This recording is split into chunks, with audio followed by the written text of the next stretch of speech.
देख, अपना लोग रसायन शास्त्र के अंतर्गत कौन सा टॉपिक पढ़ रहे थे? और उससे पहले हम लोग यानी दहन ना, इसके बारे में, कौन सी प्रक्रिया के बारे में? दहन की क्रिया। और दहन की क्रिया में पहला पदार्थ क्या था कि दहन होने के लिए क्या क्या आवश्यक है? दहन के लिए दहन के दहनशील पदार्थ ना, कौन पदार्थ? दहनशील पदार्थ। दहन होने के लिए दहनशील पदार्थ की आवश्यकता है। एक दूसरा दहन के पोषक पदार्थ ना,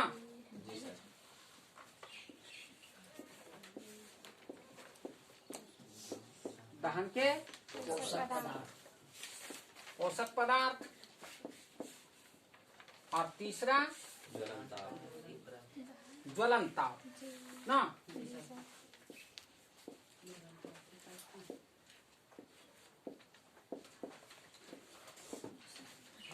तो दहन की क्रिया के लिए हमें ये 3 शर्तें आवश्यक होती हैं। दहनशील पदार्थ की वैसा पदार्थ जो जलने की क्रिया करता है, उसको हम लोग बोल देते हैं क्या? दहनशील पदार्थ। दहनशील पदार्थ। और दूसरा दहन के पोषक पदार्थ, यानी दहनशील पदार्थ को जलाने की क्रिया के लिए उपयोग में आने वाला पदार्थ क्या कहलाता है? दहन का पोषक पदार्थ। जैसे ऑक्सीजन ना, ऑक्सीजन क्या है? दहन का पोषक पदार्थ है। और दहनशील पदार्थ में हम लोग क्या क्या उदाहरण देखे थे? लकड़ी, पेट्रोलियम, केरोसिन, कोयला, यानी जो भी पदार्थ जल करके उष्मा निर्मुक्त करता है, उस सब पदार्थ को हम लोग दहनशील पदार्थ में रखे। ऑक्सीजन को दहन के पोषक पदार्थ में रखे।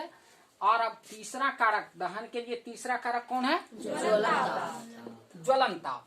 अब ये ज्वलनताप क्या है कि जितने दहनशील पदार्थ होते हैं ना, तो प्रत्येक दहनशील पदार्थ को जलने के लिए एक निश्चित ताप की आवश्यकता होती है, और उसी ताप के मान पर वह क्या हो सकता है?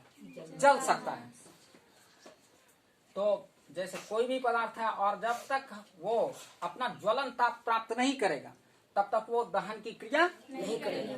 कि दहनशील पदार्थ मौजूद हो, दहन के पोषक पदार्थ मौजूद हो, लेकिन यदि ज्वलन ताप की प्राप्ति नहीं कराई गई उस दहनशील पदार्थ को, तो वह पदार्थ दहन की क्रिया नहीं करेगा। तो हम लोग ज्वलन ताप के बारे में, यानी वह कम से कम वह ताप, जिस ताप के मान पर कोई पदार्थ क्या करने लगता है? जलना प्रारंभ करता है, अर्थात दहन की क्रिया करने लगता है, तो उसको हम बोल देते हैं, उस ताप के मान को, उस न्यूनतम ताप के मान को ज्वलन ताप उस दहनशील पदार्थ के लिए बोल देते हैं। और इसका क्या करेंगे कि हम लोग अलग अलग उदाहरण लेकर के देखेंगे कि अलग अलग तरह के दहनशील पदार्थ का क्या होता है? अलग अलग ज्वलन ताप होता है ना। जैसे हम लोग क्या करेंगे, आप क्या कीजिए, एक संठी की लकड़ी ले लीजिए ना,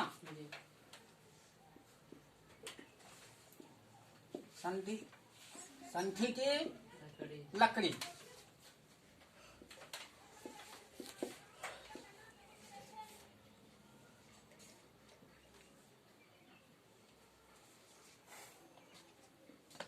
और एक मोटी लकड़ी का कुंदा ना।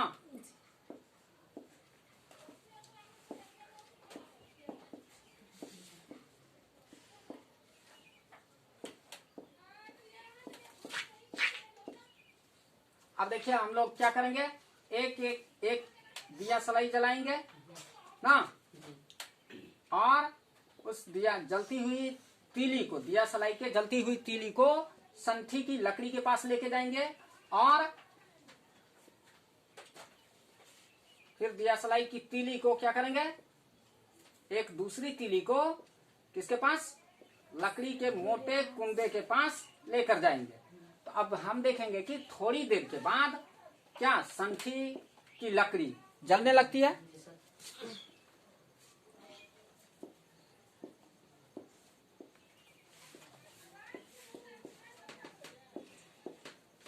और मोटी लकड़ी का कुंदा क्या हुआ, नहीं जला ना। तो इसका मतलब हुआ कि लकड़ी की दिया सलाई की तीली के ताप से संठी का लकड़ी क्या कर लिया, ज्वलन ताप की प्राप्ति कर लिया ना। यहाँ पर ये संठी की लकड़ी दहनशील पदार्थ, ऑक्सीजन, दहन का पोषक पदार्थ, और यहाँ प्राप्त हो गया दिया सलाई की तीली से क्या प्राप्त हो गया, ज्वलन ताप प्राप्त हुआ।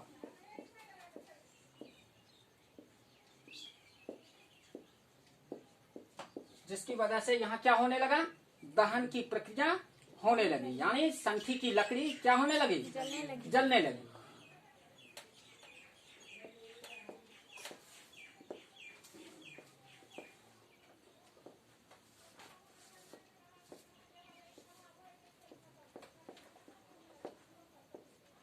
लेकिन उसी जगह पर मोटी लकड़ी का कुंदा क्या हुआ, यहाँ दहनशील पदार्थ भी मौजूद है ना।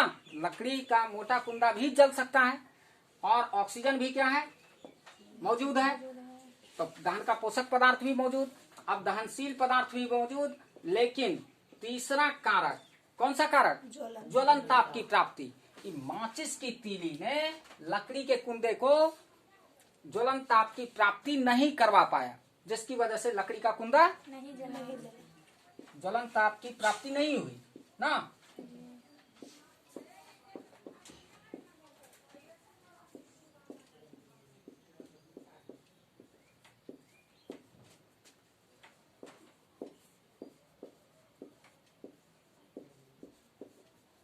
और यहाँ क्या हुआ, दहन हुआ नहीं, क्योंकि लकड़ी का मोटा कुंदा जला नहीं, तो दहन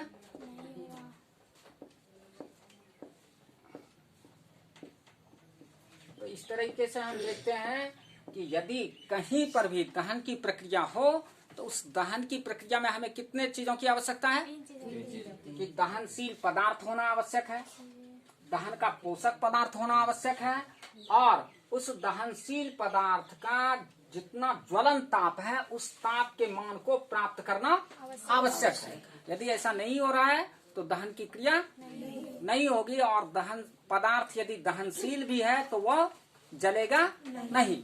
इन तीनों में से यदि कोई एक अनुपस्थित हो तो दहन की क्रिया संपन्न नहीं होगी।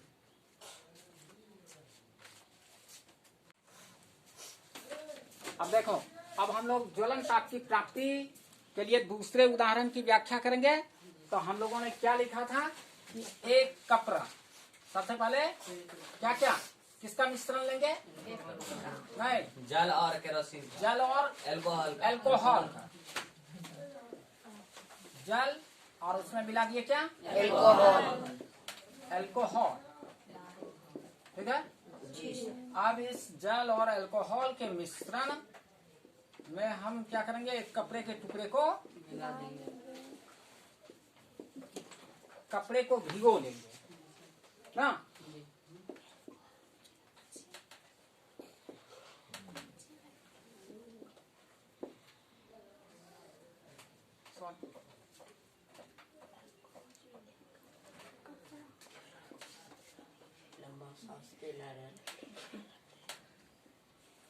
मिश्रण से भीगा हुआ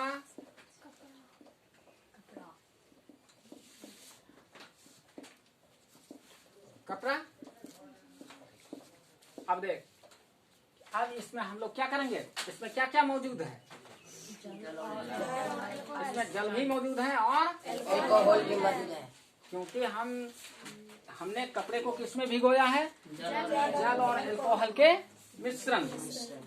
तो भिगोने के कारण जब कपड़े को भिगो करके हम इधर लाए तो इसमें कपड़े में जल भी, कपड़े ने क्या किया, जल को भी अवशोषित कर लिया और एल्कोहल को भी अवशोषित कर लिया। अब इस कपड़े के पास हम क्या करेंगे, दिया सलाई की एक तीली को जला देंगे, जलाकर ले जाएंगे।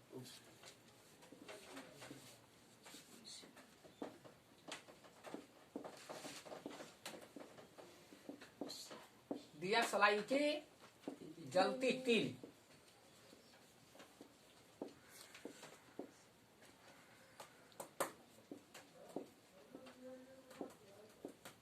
ठीक है।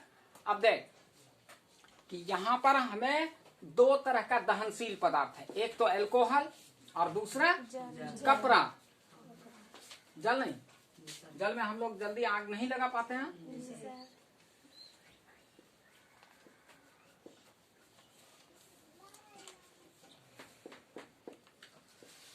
दहनशील पदार्थ कौन कौन है?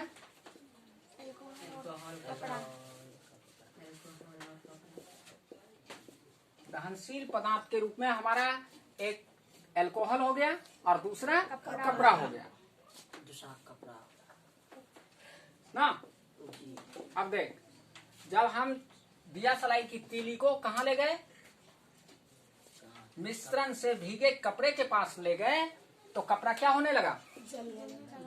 जलने लगा।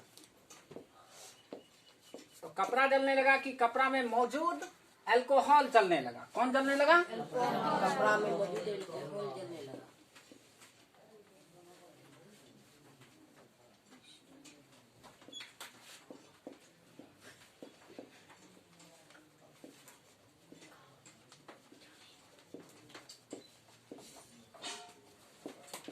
ना। अब अल्कोहल क्यों जलने लगा?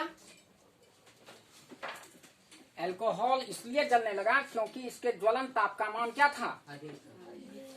कम था। ज्वलन ताप का मान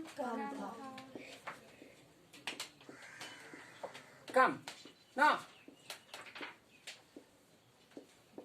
ठीक।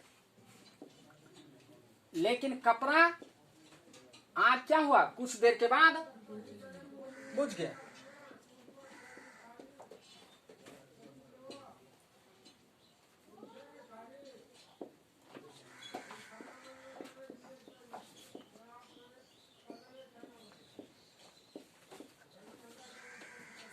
आग कुछ देर बाद क्या हो गई? बुझ गई। अब और कपड़ा क्या रह गया? अपना शेष रह गया। कपड़ा नहीं जला क्योंकि कपड़ा नहीं जलने का कारण क्या हो गया? कपड़ा नहीं जला। और कपड़ा नहीं जलने का क्या कारण था? अल्कोहल पूरा जल गया। कपड़ा को माचिस की तीली ज्वलन ताप प्राप्त नहीं कर पाया क्योंकि कपड़े के साथ क्या था? जल भी मौजूद था ना। कपड़े के साथ मिला हुआ कौन था? जल। और जिसकी वजह से माचिस की तीली या कपड़े के ऊपर जो अल्कोहल जल रहा था, दोनों क्या कर पाया? ज्वलन ताप की प्राप्ति नहीं करवा पाया ना।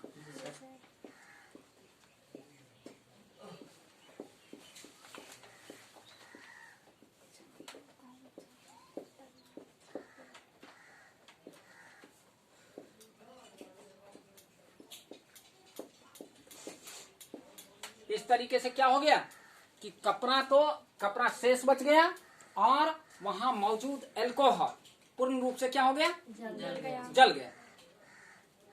अब आगे की बात अगले क्लास में करेंगे।